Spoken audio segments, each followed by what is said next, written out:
Здравствуйте. Ну вот, наконец, настало время нам с вами познакомиться.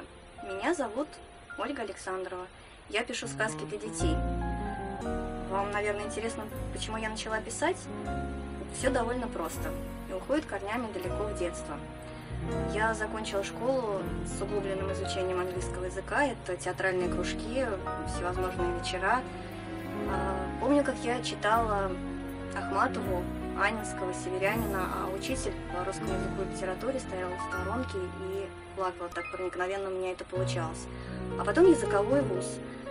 Я дипломированный специалист, филолог, преподаватель английского и немецкого языков.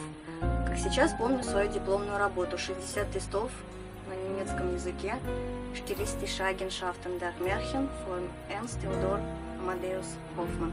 Стилистические особенности сказок Гофмана. Вот, наверное, тогда и было заложено это зерно, которое в будущем должно было дать свои ростки. Я твердо убеждена, что то, что закладывается в ребенка с детства, то и вырастет из него потом. В своем сообществе ВКонтакте я запускала опрос «Зачем читать детям книги?» И все ответы слились воедино. Никогда и ничто не заменит никому книгу. Если взрослый сам добровольно отказывается от чтения книг, ну что ж, здесь его можно только пожалеть. Но вот если он лишает своего ребенка чтения, то здесь он совершает просто преступление, поскольку лишает своего ребенка единственного, что есть в этой жизни прекрасного – это чтение. Мы редко даем волю нашим эмоциям, не всегда делаем то, что нам нравится, стараемся оставаться непоколебимыми реалистами. Ну а если вдруг мы с нашими детьми читаем сказки, мы как будто себе даем возможность погрузиться вот туда, назад, в детство, ощутить себя ребенком. Если вы спросите, почему я люблю сказки, и вообще люблю ли я сказки, да, люблю очень. У Альберта Эйнштейна есть такие строки. Если вы хотите, чтобы ваш ребенок был умным, читайте ему сказки. Если вы хотите, чтобы он был еще умнее, читайте ему больше сказок. Идея со сказками сложилась как бы само собой. Помните, как в «Кунг-фу панда» мастер Угла говорил, что случайности не случайны? Вот так и у меня получилось. У меня родился ребенок, и буквально с пеленок мы прививали ему любовь к книгам. Это был уже своего рода ритуал, когда мы ложились спать, мы ему читали книги, или я рассказывала ему свои придуманные истории. Так, в общем-то, и появились вот эти сказки.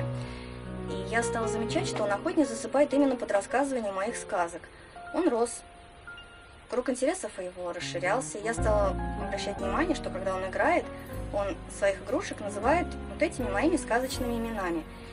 И мне захотелось, чтобы еще больше деток узнали об этих сказках. И тогда я зарегистрировалась на литературном портале под псевдонимом «Сказочница» и выложила некоторые из своих сказок туда.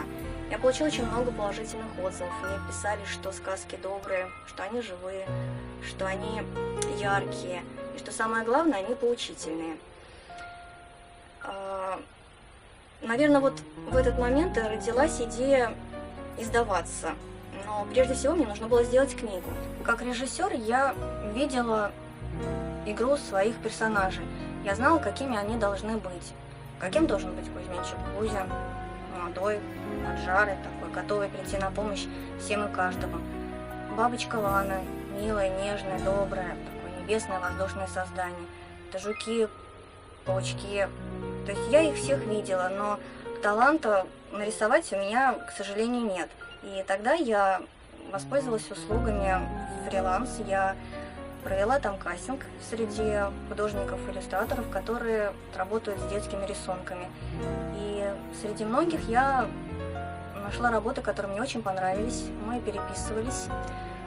Это художница из Ленинграда. Она специализируется на детской литературе. Зовут ее Лена Молодожан. Так мы стали работать вместе. Мы создали первую книгу. Мне нужно было найти издательство, но как автору-новичку мне было несколько сложно. Да, я получала отзывы, что сказки интересные, но конкретного предложения так и не было.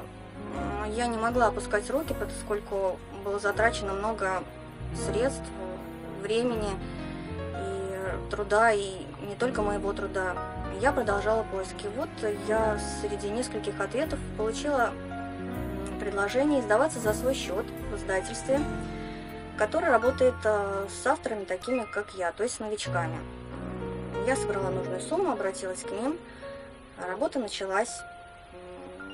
Мы сейчас, вот в настоящее время, уже последняя стадия. И на днях должна выйти моя первая книга. Я хочу, чтобы вы понимали, что это ограничивается не просто выходом одной книги. Так как у меня сказок 16, это будет 4 книги. Каждая книга по 4 сказки. И это не просто вот написали сказки и все, забыли. Мы вместе с художницей решили сделать такой некий бонус. Так и пишем, собственно, на обложке книги бонус-подарок. Для чего это делается?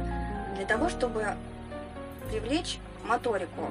Для ребенка это очень важно, особенно той возрастной категории, для которой идут мои книги. То есть это от 2 до 6 лет. Это бонус разукрашивания, это бонус вырезалка, это бонус наклейки. То есть ребенок что-то делает, и подключается его мышление, его развитие. Все это откладывается на память, на речь. Дальше в планах выпустить сборник. Это когда мы соберем все 4 книги вместе в одну. И в ней тоже будет, в этой книге, в этом сборнике, свой развлекательный материал. Но пока он у меня в проекте, есть лишь небольшие наброски. Это будет несколько отличное от всего существующего в книгах, в этих развлекательных материалах. Дальше я, как переводчик, я планирую перевести сама сказки на английский, на немецкий языки и тем самым расширить круг потенциального читателя. Дальше очень много, конечно, идей. Это и детские игрушки, это и сувенирная продукция. Кроме того, я планирую еще выпустить аудиокнигу. Для этого я обратилась на студию звукозаписи 44 Pro. И мы записали несколько сказок и сделали к ним звуковое сопровождение. Ну, чтобы быть в теме, так как книга называется «Приключения насекомых на цветочной полянке», то и звуковое сопровождение – это звуки природы. Ну вот, собственно, наверное, и все об этом проекте. Но понятно, что на все на это, помимо вдохновения, идеи, таланта, нужны еще средства. Ну вот, наверное, поэтому я собственно, и здесь. Мне вот сейчас нужно как-то закончить каким-то призывом, наверное, но я не знаю, не будет у меня никаких кричащих лозунгов. Я опять же вспоминаю мультфильм, где мастер Ругвей говорил: нужно просто очень верить. Вот и я просто верю. Я верю, что с помощью своего проекта я смогу не только найти партнеров, которые заинтересуются всей работой, но и обрету друзей, с которыми мы будем вместе. И мне действительно хочется верить, что есть взрослые, которые захотят поверить в сказку. Давайте вместе подарим детям сказку.